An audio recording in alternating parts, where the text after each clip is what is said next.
우리 함께 살펴볼 하나님의 말씀 신명기 8장 11절에서 20절의 말씀입니다. 신명기, 구약성경 신명기 8장 11절에서 20절까지의 말씀입니다. 자, 신명기 8장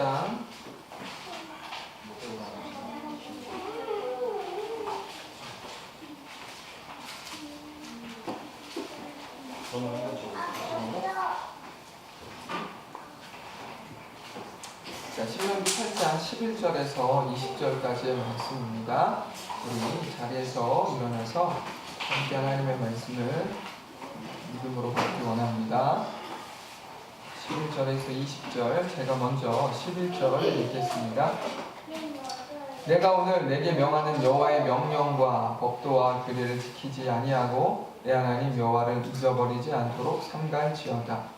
내가 먹어서 배부르고 아름다운 집을 짓고 거주하게 되며 또 내 소와 양이 번성하며 내 은금이 증식되며 내 소유가 다 풍부하게 될 때에 내 마음이 강하여 내 하나님 여호와를 잊어버릴까 염려하노라. 여호와는 너를 애굽 땅 종되었던 집에서 이끌어내시고 너를 인도하여 그 광대하고 위험한 광야 곧 불뱀과 전갈이 있고 물이 없는 간조한 땅을 지나게 하셨으며 또 너를 위하여 단단한 반석에서 물을 내셨으니 네 조상들도 알지 못하던 만나를 광야에서 네게 먹이셨나니 이는 다 너를 낮추시며 너를 시험하사 마침내 네게 복을 주려 하심이었느니라. 그러나 내가 마음에 이르기를 내 능력과 내 손의 힘으로 내가 이 재물을 얻었다 말할 것이라. 내 하나님 여호와를 기억하라. 그가 내게 재물 얻을 능력을 주셨으나 이같이 하심은 네게 조상들에게 맹세하신 언약을 오늘과 같이 이루려 하심이니라. 내가 만일 내 하나님 여호와를 잊어버리고 다른 신들을 따라 그들을 섬기며 그들에게 절하면 내가 너희에게 증거하노니 너희가 반드시 멸망할 것이라.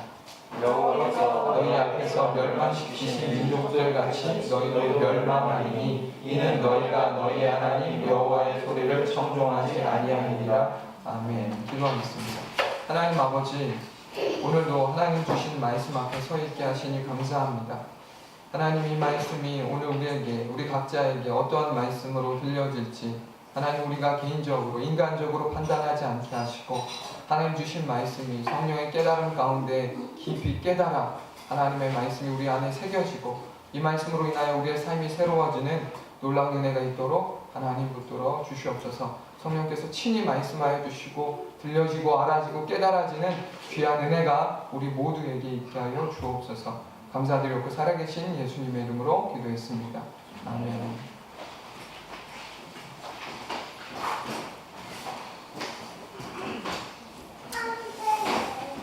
지금 우리나라는 세계에서 가장 빠른 속도로 고령화가 진행되고 있다고 합니다. 전문가들의 말에 따르면 우리나라가 2026년 정도에는, 지금으로부터 8년 후 정도 됐겠죠. 얼마 남지 않았어요.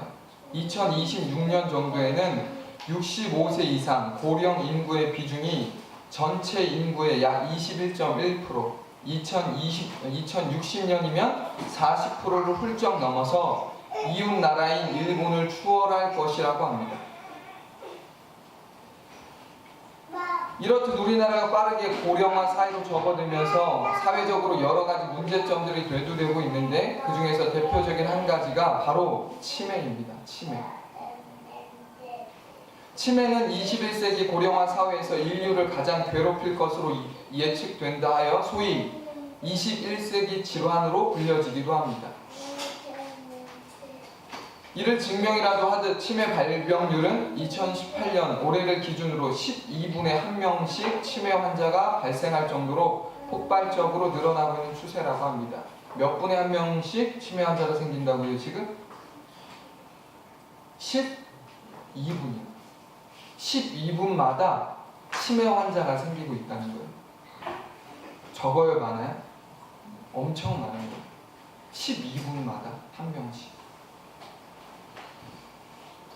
지금 흐름대로라면 치매 환자가 2020년에는, 그러니까 지금으로부터 2년 뒤가 되겠죠. 전체 노인 인구 중에서 10.4%, 84만 명이라고 합니다. 2050년에는 15.1%, 271만 명 정도 된다고 하는데, 계산해보면 어떻게 돼요? 2020년에는 노인 10명 중 1명이 치매, 2050년에는 노인 7명 중 1명이 치매. 정말 심각해지는 사실이에요. 그렇죠? 아주 심각한 사실이에요. 일반적으로 치매하면 노화에 따른 뇌 기능 저하로 나타나는 노인성 정신장애로만 알고 있는데, 삼성 서울병원 정신과 김도관 신경과 나동열 교수팀이 6년간 이 병원 외래를 찾은 치매 환자들을 대상으로 분석한 결과 전체 환자 중에서 무려 9%에 해당하는 사람들의 연령이 50대였다고 합니다. 50대. 치매에 걸린 9%가 누구라고요? 연령이 50대. 중년이에요, 중년. 노년이 아니에요. 몇 년 전 건강보험 심사평가원에서 조사한 바에도 우리나라 50대 이하, 20대에서 40대 젊은 치매 환자들도 꾸준히 늘고 있는 추세라는 다소 충격적인 결과를 발표한 적이 있습니다. 더 이상 60대 이상의 어른들만의 이 문제가 아니라 심하게는 20대에도 치매가 발병한다는 거예요. 그러니까 치매가 더 이상 노인들에게만 해당되는 질병이 아니기에 50대 이하 사람들도 치매로부터 자유로울 수 없다라고 하는 것을 경고하는 거예요. 관리 잘해라. 2004년에 개봉한 영화 내 머릿속의 지우개가 바로 치매에 대한 사람들의 고정관념을 깬 영화입니다. 보신 분들이 계실 거예요. 내 머릿속의 지우개. 이 영화를 보신 분들은 아시겠지만 극 중에서 수진 역할을 맡은 손예진이 젊은 나이임에도 불구하고 치매에 걸려 점차 기억을 잃어가는 것으로 나옵니다. 그러다가 결국 사랑하는 연인 정우성마저 마치 처음 본 사람처럼 전혀 기억을 하지 못할 정도로 상태가 심각해지는 것이 이 영화의 큰 줄거리예요. 이렇듯 치매에 걸리면 오래된 기억보다 먼저 가까운 기억들을 잃어버린다고 합니다. 옛날 기억을 잃어버리는 게 아니라 먼저 어떤 기억이요? 근래의 기억, 가까운 기억들을 잊어버리는 거예요. 예를 들어 이런 거예요. 방금 밥을 먹었습니다. 방금 밥을 먹었어요. 간식까지도 먹었어요. 그런데 자신이 밥을 먹었다는 기억을 치매에 걸린 사람은 하지 못하는 거예요. 그러면서 자신은 밥을 안 먹었으니 밥을 달라며 생떼를 부리는 거예요. 밥 달라고. 지금 방금 밥 먹고 간식도 챙겨 드렸는데 어르신이 뭐라고 말하는 거예요? 밥 달라고. 배고프다. 어르신 식사하셨잖아요. 아니야, 나 밥 먹은 적 없어. 밥 줘. 안 주면 화도 내고 또 팽패도 부리시기도 하고 생떼를 부리는 거예요. 그러다가 상태가 더욱 심각해지면 오래된 과거의 기억까지도 다 지워져 오래된 친구나 친척은 물론 사랑하는 남편과 아내, 자식들까지도 심지어 자기 자신이 누구인지조차 기억을 하지 못하게 되는 것이 바로 치매입니다. 누구도 잊어버린다고요? 사랑하는 가족뿐만 아니라 자기 자신이 누구인지도 잊어버리는 거예요. 내 이름이 뭔지, 나는 누구인지 다 잊어버리는 거예요. 이런 모습을 지켜보는 가족들의 마음은 얼마나 고통스러울까요? 한번 상상해 보시겠어요? 분명히 엄마예요. 엄마라고 불렀는데 엄마가 이렇게 얘기하는 거예요. 너 누구니? 누구세요?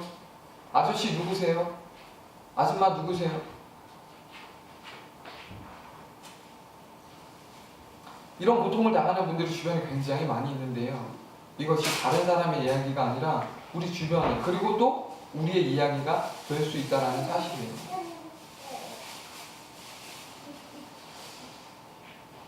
어떤 병이든 환자의 낫고자 하는 의지가 회복에 있어서 굉장히 중요하다는 것을 여러분도 잘 아실 거예요. 낫고자 하는 의지 있잖아요.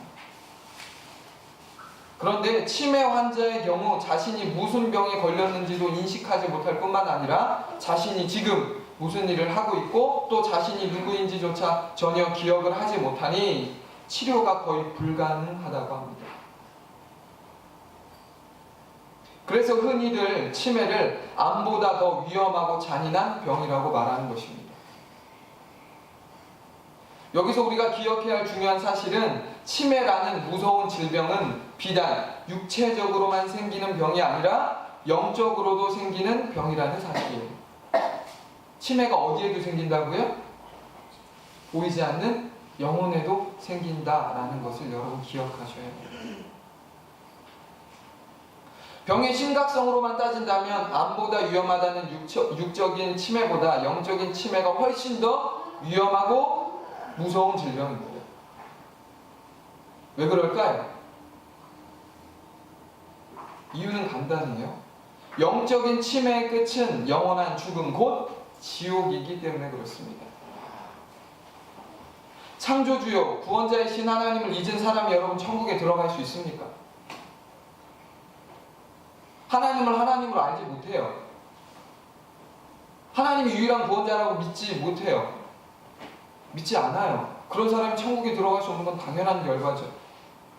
근데 누가 그것을 기억하지 못한다고요? 영적인 치매에 걸린 사람은 기억하지 못합니다.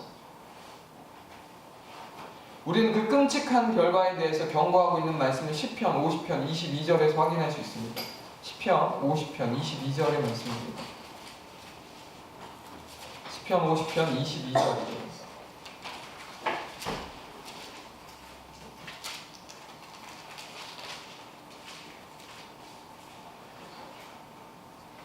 시편 50편 22절의 말씀을 찾으셨으면 우리 같이 읽어보기 원합니다. 시작.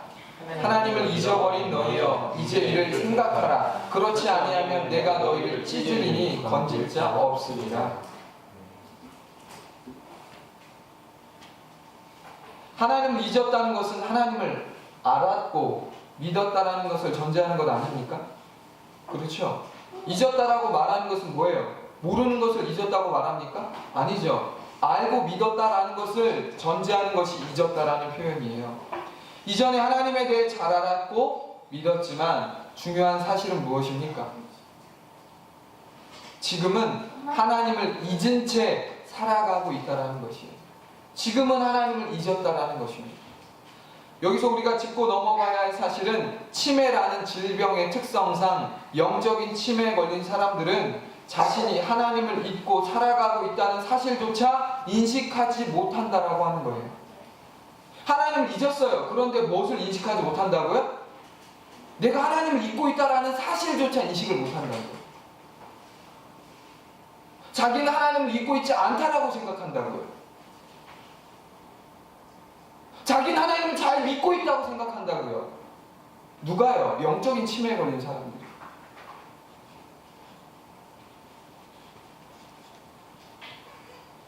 이것이 이 병이 가지는 심각성입니다.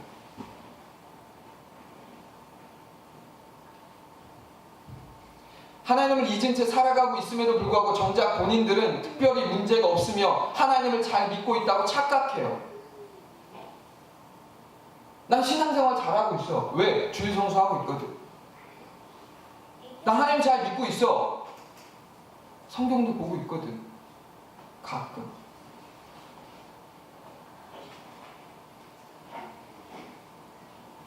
찬양도 듣고 찬양도 불러. 그러면서 무슨 착각을 한다고요? 나 하나님 잘 믿고 있다고 착각한다고.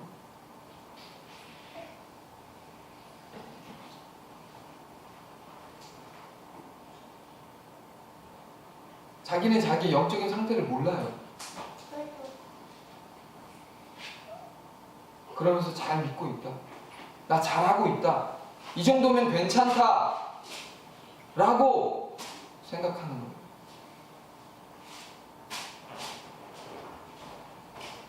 이렇게 하나님을 잊고 살아가는 사람들에게 하나님은 시편 기자를 통해 매우 섬뜩한 경고의 말씀을 하십니다. 하나님을 잊은 자들에게 말씀하신 경고의 내용이 뭐예요? 22절. 하나님을 잊어버린 너희여 이제 이를 생각하라. 그렇지 아니하면 내가 너희를 찢으리니 건질 자 없으리라. 하나님을 잊은 자들이 돌이키지 않으면 마치 사자가 날카로운 이빨로 먹잇감을 찢듯이 하나님을 잊은 자들을 하나님께서 친히 찢어버리겠다는 거예요.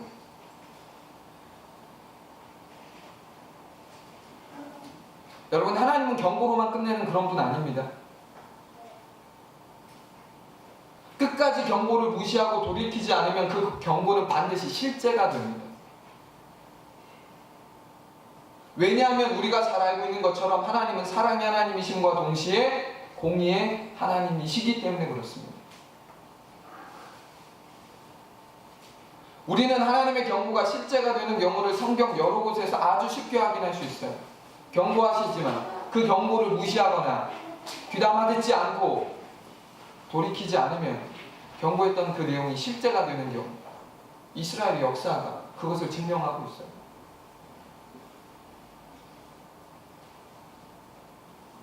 하나님이 살벌한 경고를 오늘 우리가 특별히 주목해야 하는 이유는요, 언젠가부터 한국교회 하나님을 잊고 살아가는 사람들, 즉 영적인 치매에 걸린 사람들이 급증하고 있기 때문에 그렇습니다. 하나님을 지금 떠나 있다 이런 얘기 아니에요. 몸이 떠나 있다라는 얘기 아니에요. 하나님으로부터 몸은 있어요. 몸은 예배당에 몸은 있어요. 그런데 무엇은 없어요? 마음은 없는 거예요. 그런 사람들이 부지기수라는 거죠.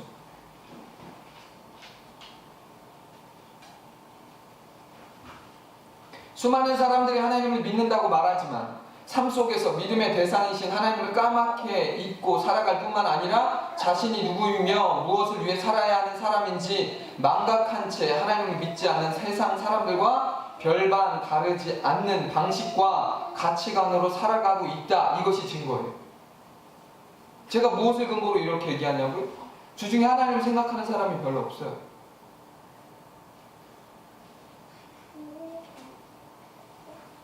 하나님과 동행하는 사람이 별로 없다고요. 하나님을 믿는다고 말해요. 그런데 하나님 어디 있는데요? 내가 믿는다고 말하는 그 하나님이 어디 있는데요?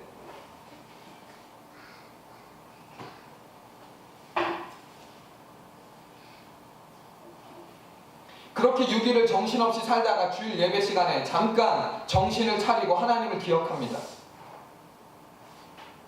그러나 문제는 예배당을 빠져나옴과 동시에 조금 전에 들었던 말씀도 예배당에 놓고 나온다라는 거예요.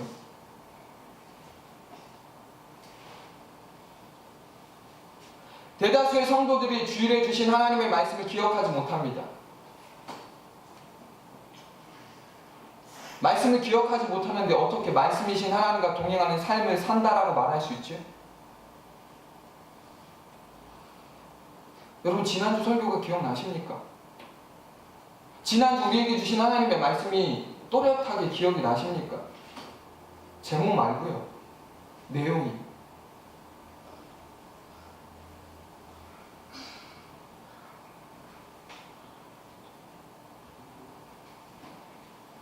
대부분의 사람들은 기억하지 못합니다.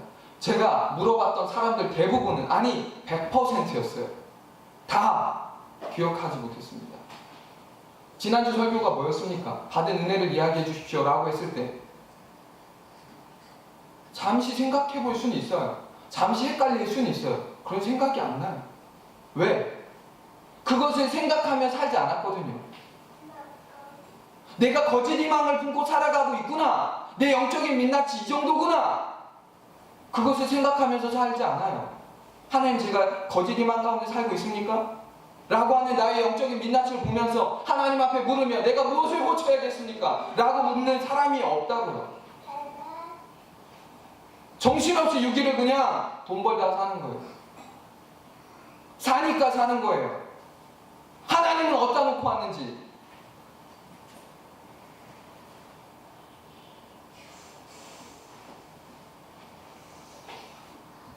하나님을 버려두고 삽니다. 성경책에 가두어두고 삽니다.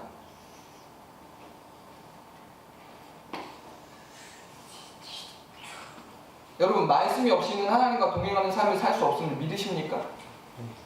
말씀이 없이는 하나님과 동행하는 삶을 산다고 말하는 것 자체가 기만이에요. 하나님을 기만하는 거예요. 하나님과 동행하는 삶을 산다. 100번 말해도 말씀이 없는데 어떻게 하나님과 동행할 수 있습니까?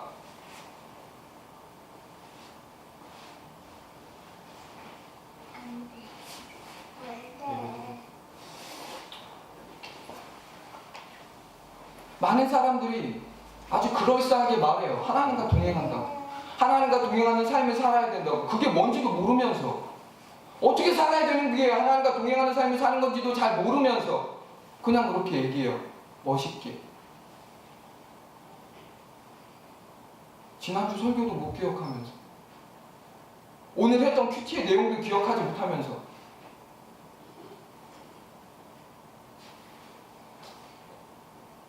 식기도할 때 잠깐 기억하나요? 하나님 감사합니다라고.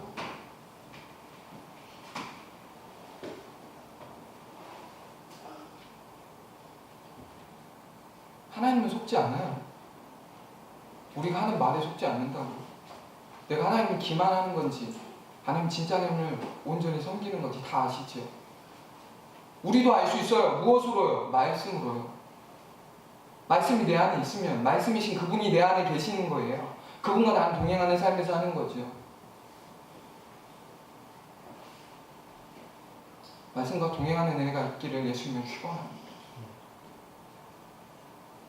우리 하나님을 기만하면 안 돼요. 그냥 말뿐으로, 그냥 말로만 하나님과 동행해야 된다 라고 그렇게 습관적으로 말하면 안 돼요. 그 말씀이 나를 다스리게 해야 돼요.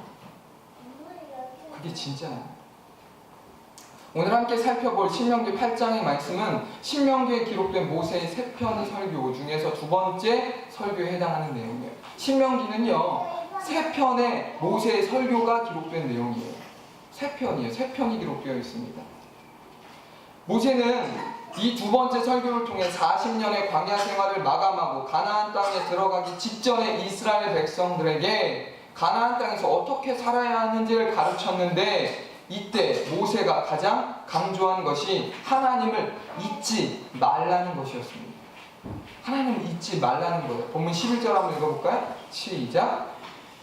내가 오늘 내게 명하는 여호와의 명령과 법도와 규례를 지키지 아니하고 내 하나님 여호와를 잊어버리지 않도록 삼갈지어다. 아멘.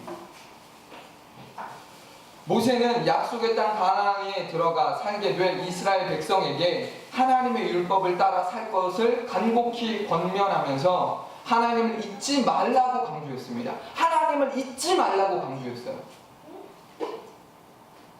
하나님을 잊지 말라는 강조를 모세는 짧은 본문에서만 무려 4번 했어요. 4번.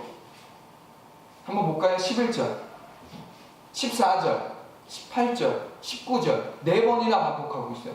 뭐 하지 말라고? 하나님 잊지 말라고. 너무너무 중요한 거니까. 신앙생활에 있어서 가장 중요한 게 뭐예요? 하나님을 잊지 않는 거예요. 하나님을 잊지 않기 위해서 끊임없이 우리가 노력해야 되는 것이 신앙생활이죠. 왜 이렇게 모세가 이스라엘 백성에게 하나님을 잊지 말라고 거듭거듭 강조했을까요? 한 번만 하면 되고 한두 번 하면 되는데 왜 이렇게 자주 이야기했을까요? 출애굽을 했던 1세대 이스라엘 백성들 한번 생각해 보세요. 지금 신명기의 말씀을 듣고 있는 사람들은 2세대예요. 2세대. 1세대를 생각해 보시라고요. 그들이 하나님을 잘 기억했습니까? 아니요. 그들은 하나님을 잊었어요. 영적인 치매에 걸려 하나님의 은혜와 크신 능력을 잊었어요. 그 결과 여호수아와 갈렙을 제외하고는 모두가 약속의 땅에 들어가지 못하고 광야에서 죽었어요. 그렇기에 모세는 이것을 강조하지 않을 수가 없는 거예요.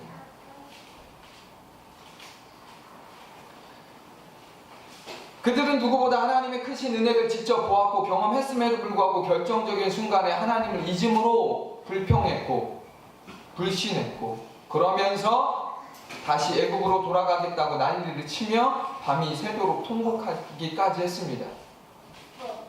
정탐한 이후의 결과에 대한 보고를 받을 때 했던 이들의 반응 아닌가요? 그렇게 많이 하나님의 은혜를 경험했고 보았어요. 그런데 그들은 하나님의 은혜를 잊었다고요. 하나님의 능력을 잊었다고요. 그러면서 하는 말이 뭐예요? 우리는 그들과 싸우면 백전백패다 라고 말하는 거예요. 지는 거예요.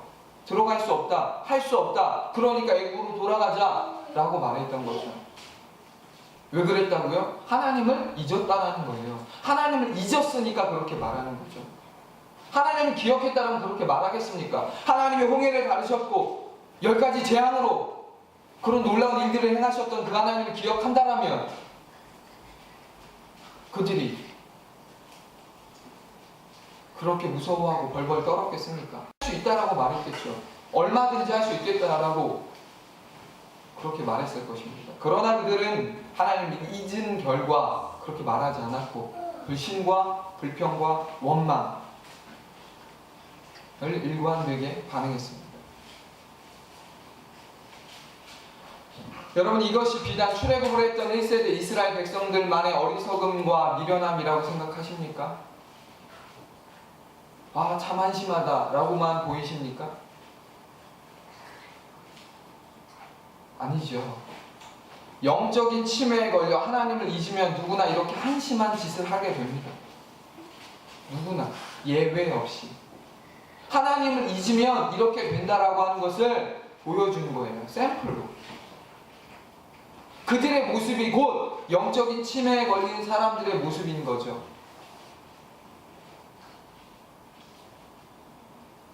그렇기에 모세는 약속의 땅 가나안에 들어가게 될 출애굽 2세대인 이스라엘 백성들에게 거듭해서 하나님을 잊지 말 것을 무엇보다 강조하는 거예요.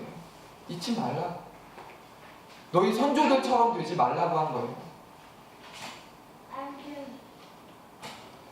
분명 젖과 꿀이 흐르는 약속의 땅 가나안은 축복의 땅이 맞습니다.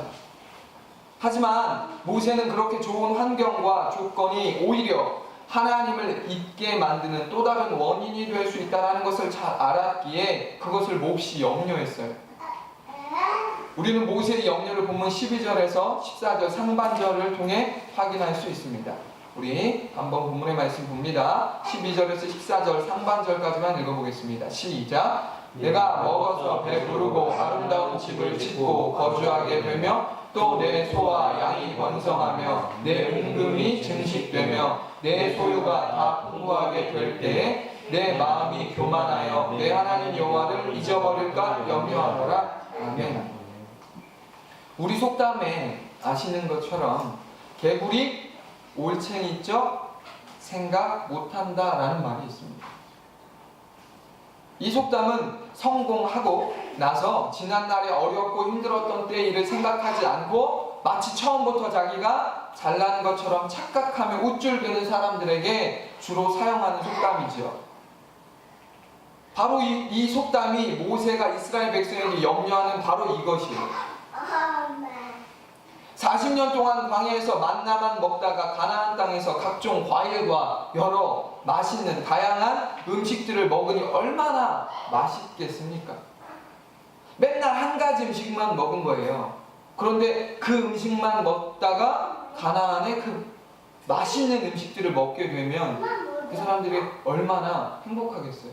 와, 진짜 맛있다 라고 하겠죠. 여러분, 이들 중에는요 과일이라고 하는 것을 처음 맛본 사람들도 있었습니다. 왜 그래요? 생각해보세요. 광야에서 태어났거나, 광야가 40년이잖아요 광야에서 태어났거나 아니면 출애굽을 할 여정에 갓난아기였다라면 과일을 먹어본 기억이 없죠. 먹어본 적이 없는 사람들이에요. 그러니까 만나만 유일한 음식으로 알고 있었던 사람도 있었을 거예요. 그런데 알고 보니 가나안 땅에 들어가 보니까 이건 만나도 맛있지만 귀하지만 정말 특별하고 맛있는 음식들이 천지에 있는 거예요. 그것을 먹으면서 이 사람들은 어떤 생각하는 거예요? 와, 진짜 맛있다 라고 생각했겠죠. 그리고 그뿐만 아니라 광야에서 줄곧 불편하고 번거로운 텐트 생활을 하다가 더 이상 이동하지 않아도 되는 아름다운 집에서 생활하니 얼마나 편하고 좋았겠어요. 그렇죠? 언제 이사 가야 될지도 몰라요. 하나님이 구름기둥과 불기둥을 이동해야 되니까 언제 이사 가야 될지도 모르는 그런 마음의 불안함 가운데 살았어야 돼요. 그런데 가나안 땅에 가서 아름답고 더 이상 이동하지 않아도 되는 그런 집에서 살면서 얼마나 행복했겠냐고요. 거기에 하나님의 은혜로 소유까지 넉넉해지니 더할 나위 없이 행복할 것입니다. 거기까지는 좋은데 문제는 그때가 바로 하나님의 은혜를 잊어버림으로 교만해져서 영적인 치매에 걸리기 쉬운 때라는 것을 바로 모세가 정확하게 알고 있었던 거예요. 여러분, 사람이 언제 망가지죠?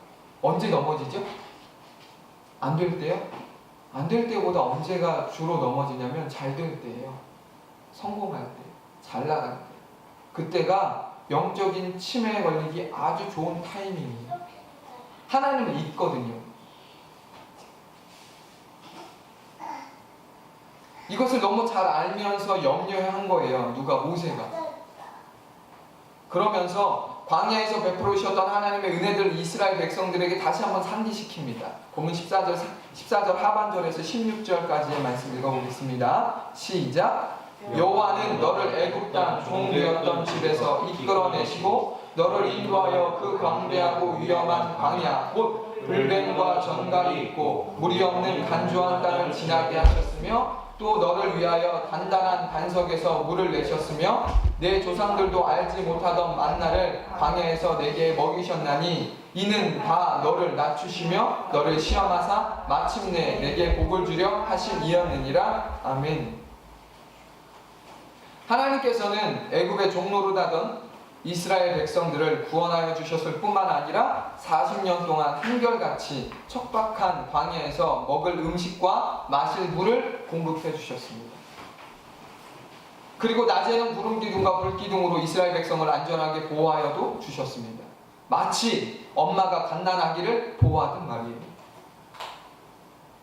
모세가 이것을 다시 한번 강조한 이유는 가나안 땅에 들어가 살게 될 출애굽 2세대들이 가나안 땅의 풍요로움에 도취된 나머지 하나님을 잊을 것에 대한 우려가 그에게 있었기 때문에 그렇습니다.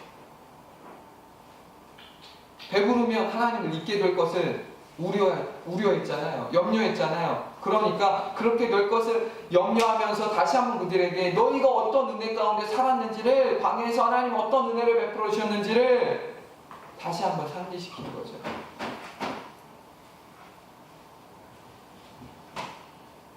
여러분, 처음부터 교만한 사람이 있을까요? 처음부터? 그런 사람은 없어요. 처음부터 교만한 사람은 없습니다. 이스라엘 백성이 약속의 땅 가나안에 들어간다고 해서 곧바로 교만해지는 것이 아니라는 얘기예요. 광야에서는 전혀 맛볼 수 없었던 음식들을 먹으면서, 그리고 이동용 텐트가 아닌 아름답고 안전한 집에 살면서, 또 소떼와 양떼가 날이 갈수록 늘어나 부족한 것이 없음을 느끼면서 날마다 하나님께 찬양하며 감사했을 거예요. 그러나 문제는 이 마음이 계속 유지되는 것이 아니라는 거죠. 이런 마음은 우리가 일상생활에서도 늘 경험하는 거예요. 집을 산 사람들이 말합니다. 집을 샀을 때 너무 좋았대요. 그런데 그 기쁨이, 좋음이 며칠 가지 않더라는 거죠. 뭐 크게 집만 생각할 것도 아니에요. 우리가 늘 사용하는 뭐 핸드폰이랄지, 우리가 가진 뭐 차랄지, 처음엔 너무 좋죠. 새 거니까. 없던 게 생겼으니까. 그걸 주신 하나님께 감사도 하겠죠. 그러나 그 감사가 쭉 가는 게 아니라 며칠 못 가요. 유통기한이 굉장히 짧습니다.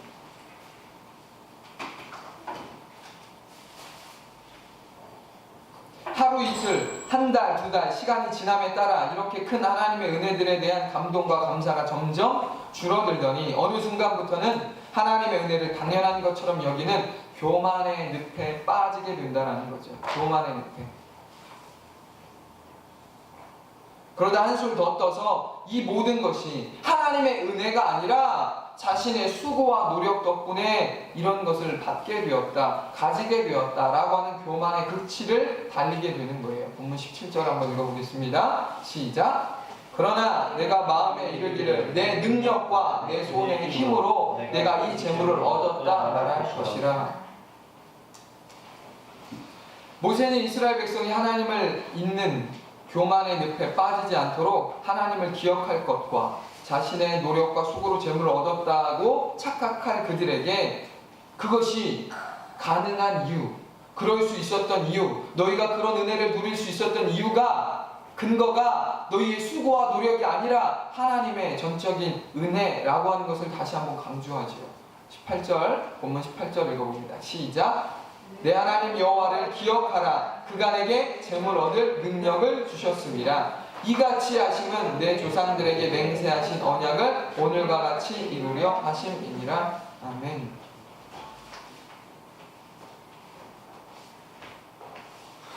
사람들이 오해하는 게 있어요. 신앙생활을 하는 사람들이 말하는 것을 믿지 않는 사람들이 답답해하고 오해하는 것이 있어요. 그게 뭐냐면 우리가 일이 잘 되거나 뭐 어떻든 간에 무슨 일을 할 때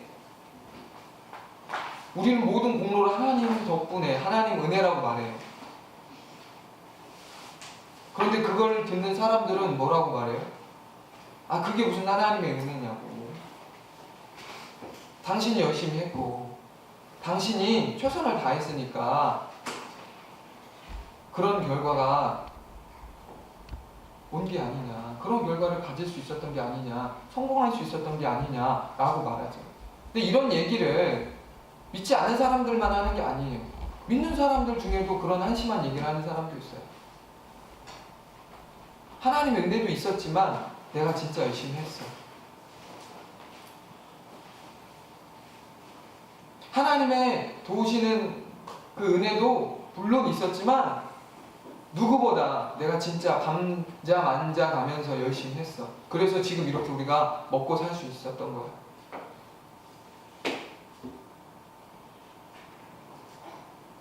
그런데 중요한 것을 하나님께서 모세를 통해 말씀하시잖아요. 그것을 할 수 있는 능력과 그것을 할 수 있는 몸뚱아리와 그것을 할 수 있는 생각과 그것을 할 수 있는 모든 능력을 누가 주셨다는 거예요? 하나님이 주셨다면, 하나님이 안 주셨다면 우린 가질 수 없는 것들이죠.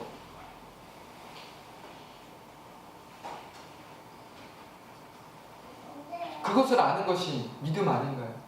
겸손 아닌가요? 내가 했지만 내가 한 것이 아닌 것을 아는 것이 겸손이죠. 하나님이 해주셨다라는 것, 하나님이 여기까지 인도해 주셨다라는 것. 분명 우리가 분명히 땀도 흘려야 되고 수고도 해야 돼요. 그러나 우리는 아는 것이 무엇입니까? 그렇게 할 수 있도록 하신 게 다 하나님이다라는 거죠. 여기까지, 지금까지 살 수 있었던 것, 우리 아이들이 지금까지 이렇게 건강하게 자랄 수 있었던 것도 우리가 잘해서가 아니라 하나님이 지켜주셨기 때문에 가능한 것이다 라고 말하는 것. 모세는 자기의 수고와 노력으로 재물을 얻었다라고 말할 그 착각할 그들에게 이것을 분명히 찝어주는 거예요. 하나님이 그럴 만한 능력을 주신 거예요.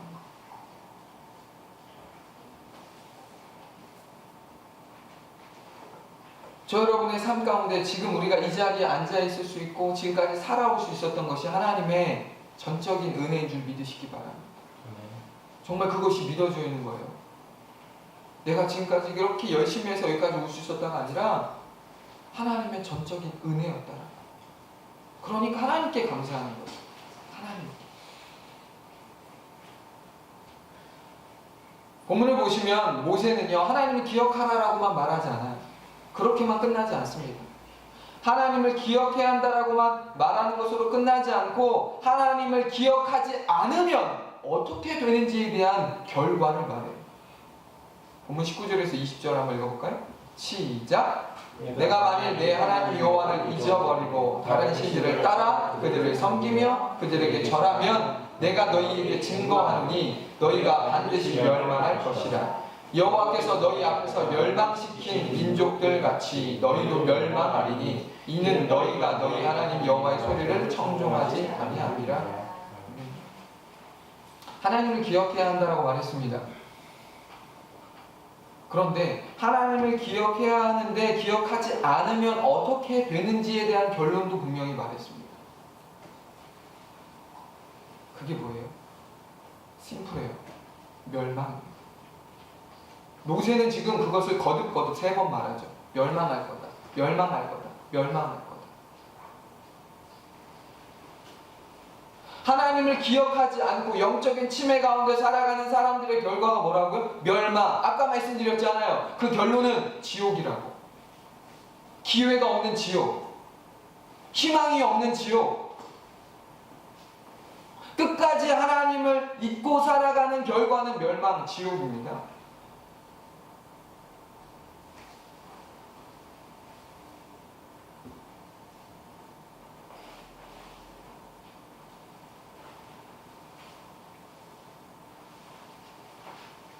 우린 이것을 기억해야 해요. 하나님도 기억해야 되지만 하나님을 기억하지 않은 삶의 결과가 무엇인지도 분명히 기억해야 합니다. 그것은 멸망이에요.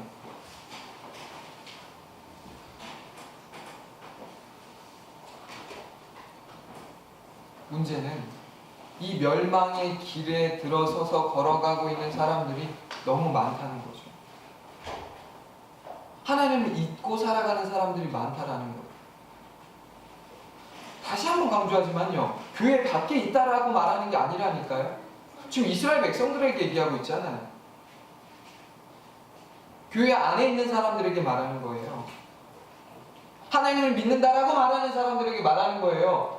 잊고 사는 사람들에게. 예전에는 분명히 기억했고 하나님을 믿었고 섬겼던 그 사람들이 하나님을 잊게 된 결과, 멸망.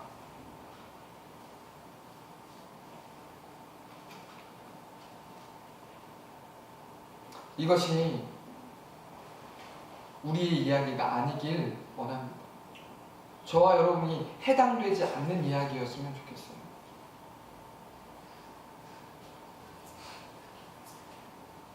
하나님은 두리뭉실하게 말씀하지 않으세요. 아주 분명하게 말씀하십니다. 멸망이라고. 하나님을 잊으면 멸망이라고.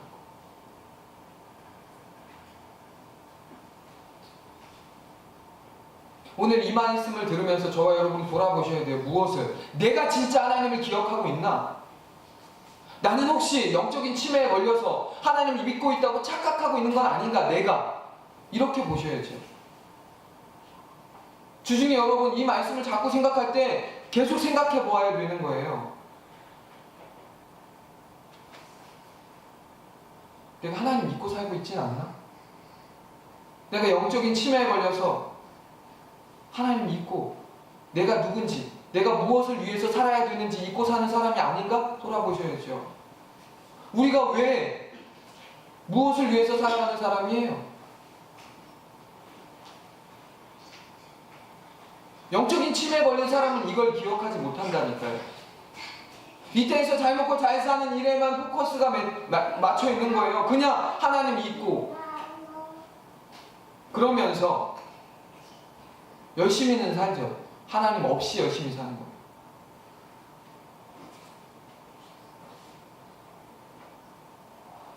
하나님 없는 열심이 얼마나 위험한 건지 우리는 기억하셔야 돼요.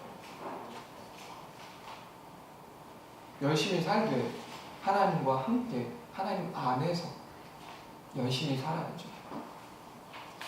우리의 궁극적인 꿈과 유일한 희망은 오직 주님이니까. 주님을 전하는 것이고 주님을 온전히 섬기는 것이 우리의 유일한 희망이니까. 그게 삶의 이유니까.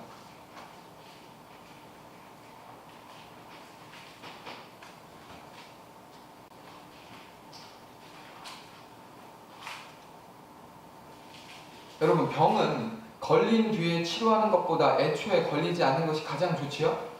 그렇죠? 우린 그것을 예방이라고 말합니다. 그래서 흔히들 예방이 최고의 치료법이라고 말하는 거예요. 우리 아버지아메가 치과에 계시지만 제일 좋은 건 치과에 안 갈 수 있도록 늘 예방하는 거죠. 치과에 가서도 체크하는 거죠. 예방하는 거예요, 예방. 영적인 질병 역시 육적인 질병과 마찬가지예요. 최고의 치료법은 예방입니다. 그러면 어떻게 영적인 침해를 우리는 예방하며 살 수 있을까요? 그것으로 오늘 말씀을 정리하려고 해요. 신명기 6장 한번 볼까요?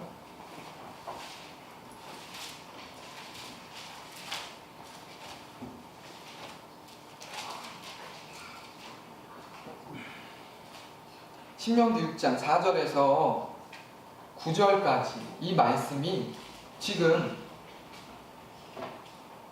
우리가 영적인 침해를 예방할 수 있고 이 영적인 침해에서 벗어날 수 있는 유일한 방법이에요. 같이 한번 읽어보겠습니다. 6장 4절에서 9절까지 시작. 이스라엘아 들으라. 우리 하나님 여호와는 오직 유일한 여호와시니 너는 마음을 다하고 뜻을 다하고 힘을 다하여 내 하나님 여호와를 사랑하라.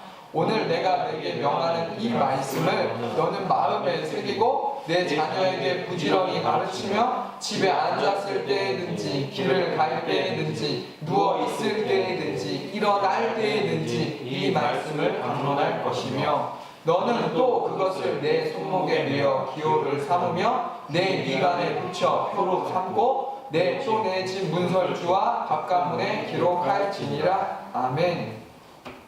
영적인 침해도 그렇지만 육적인 침해도 누가 걸리고 싶어서 걸려요? 그렇죠? 걸리고 싶은 사람 아무도 없어요. 그런데 어느 순간 걸린 거예요. 어느 순간 걸리고 나니까 가족도 못 알아보고 자식도 못 알아보고 내가 누군지도 모르는 그런 인생의 황폐함, 피폐함을 살게 되는 것처럼 영적인 침해도 누가 걸리고 싶어서 걸려요? 예방을 안 하면 걸리는 거예요. 근데 그 예방이 뭔데요? 여호와를 사랑하라 하신 그 말씀을 어떻게 하라는 거예요? 마음에 새기라. 6절. 마음에 새기라.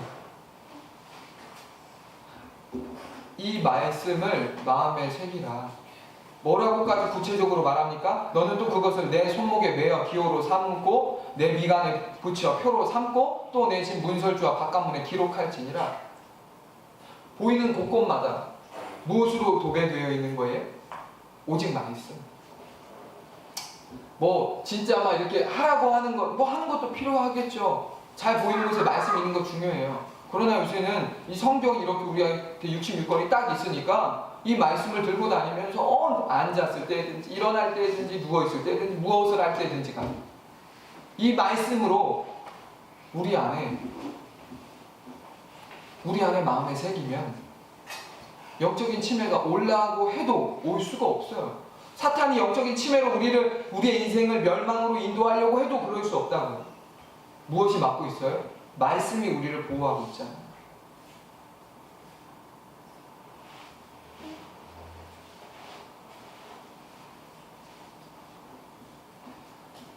저와 여러분에게 영적인 침해가 걸리지 않는 은혜가 있기를 축복하고요. 걸렸다라면 이것을 극복할 수 있도록 다시 한번 이 하나님의 말씀으로 돌아오는 은혜가 있어야 합니다. 나는 아닐 거야. 여러분 죄송해요. 아니라고 생각하면 대부분 그래요. 근거 없는 자신감 버리고 돌아보세요. 솔직해지자고요. 그것이 우리가 살 길이에요. 그것이 멸망의 길을 가지 않을 수 있는 유일한 해법이라고. 영적인 침해, 우리만 걸려서 되는 게 아니죠. 우리만 걸리지 않으면 되는 문제가 아니라고요. 부모가 걸리면 자식은 백발백중이에요. 사람들이 아이들 책 읽어야 된다고 말합니다. 아이들 읽는 거 좋아요. 아이들 책 많이 읽는 거 중요하죠. 그러나 여러분, 하나님의 말씀이 없이 책을 읽으면 그것은 여러분 결코 유익하지 않습니다.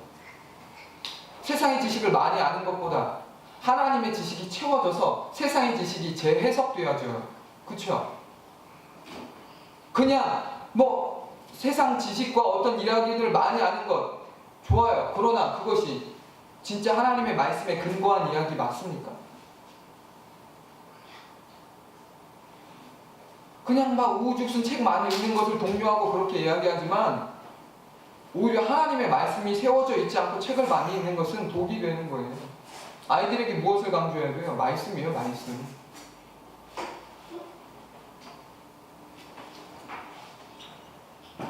책 읽으라고 말하기 전에 말씀 봐라라고 이야기하는 게 정상이에요. 동화책 봐라가 아니라 말씀 봐라. 말씀의 깃틀이 바로 서야 세상의 지식이 옳고 그른지를 분별할 수 있지 않겠습니까? 똥같은 지식을 머리에 가득 채워놓으면 하나님의 지식이 들어가지 않아요.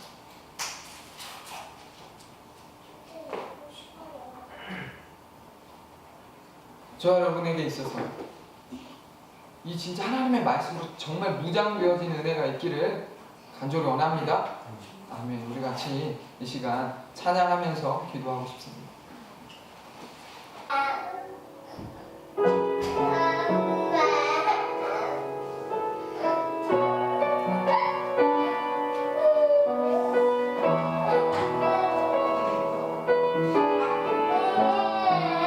잊을 수 없는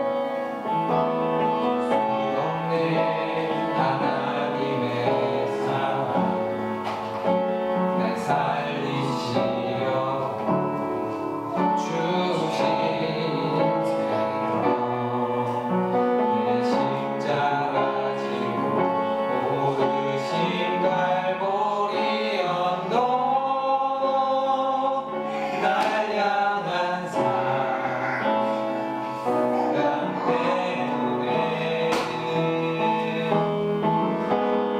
우리 때문에 생명 주셨고 우리 때문에 고통 당하셨네 우리 때문에 갈보리 오르셨네 무지한 우리 때문에 잊을 수 없는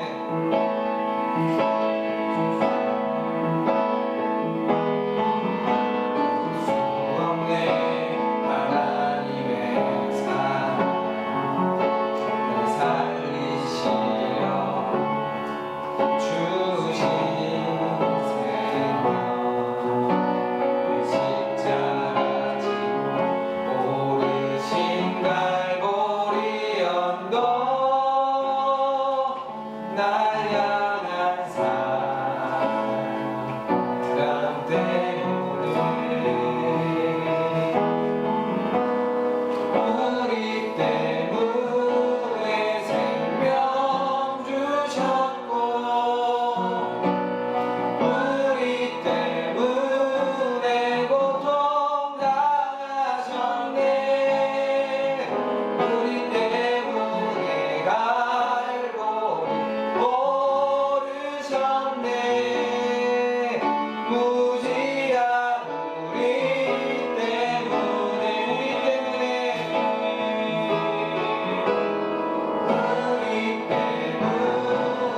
생명 주셨고 우리 때문에 고통 당하셨네 우리 때문에 갈보리 오르셨네 무지한 우리 때문에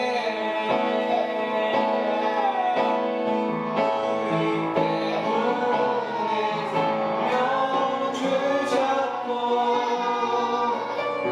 우리 때문에 고통 당하셨네 우리 때문에 갈보리 오르셨네 무지한 우리 때문에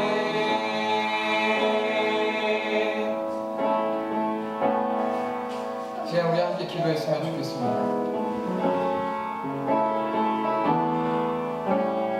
우리 때문에 하나님께서 우리에게 보여주신 그 놀라운 은혜, 그 사랑, 우린 그것을 알고 있습니다. 그러나 그것을 문자로 안다고 해서 진짜 아는 것이 아니죠. 그것을 아는 사람은 그것을 위해서 살아가는 사람입니다. 그것을 안다면 그것을 위해 살아가게 돼 있어요. 나를 위해서 살아가는 것이 아니라 나를 살리시기 위하여서, 우리 때문에 우리 주께서 흘리셨던 우리 주께서 보이셨던 그 놀라운 사랑, 그것을 위해서 살아가기 위해서.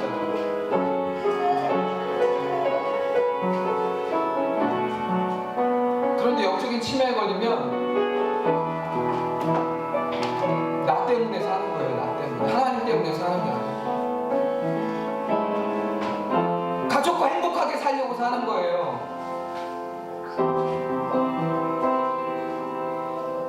여러분, 속으시면 안 돼요.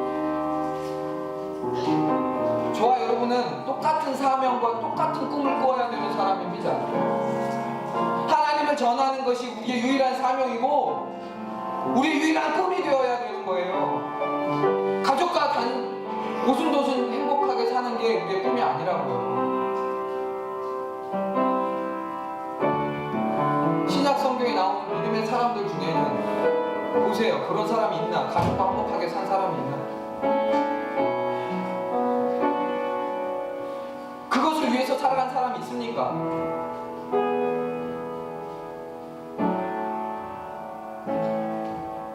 부부는 동역자예요. 그냥 믿음의 동역자. 같이 하나님 나라를 꿈꾸고 그것을 위해 살아가야 될 동역자라고요. 자식도 마찬가지예요.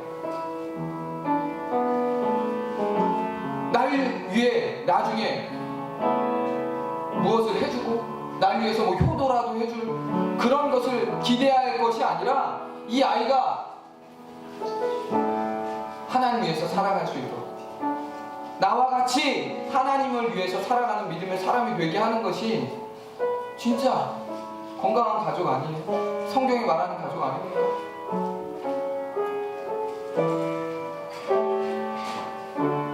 영적인 치매에 걸리면 이런 거 상관없어요. 이런 거에 관심 없습니다. 그냥 정신없이 나를 위해 살 뿐이에요.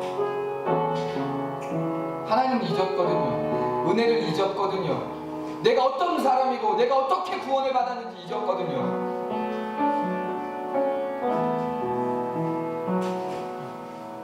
이 시간 우리 같이 한번 기도할 때